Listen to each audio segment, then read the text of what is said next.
কেউ এগ্রেসিভ কথা বললে আমি যে তার জবাব দিতে পারি না তেমনটা নয়। আমি চুপ থাকি, কথার পিঠে কথা বলি না।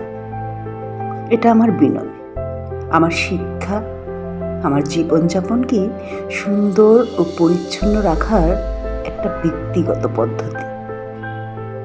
যারা এগ্রেসিভ কথাতে আমার জবাব আসে না, আমি আসলে তাকে কেয়ারও করি না। আপনাকে বুঝতে হবে কোন চুপ থাকার মানে পরাজয়, আর কোন চুপ থাকা মানে একটা উটকো ঝামেলা এড়িয়ে যাওয়া, এবং কোনো চুপ থাকা মানে আমি আপনাকে গুরুত্ব দিচ্ছি না।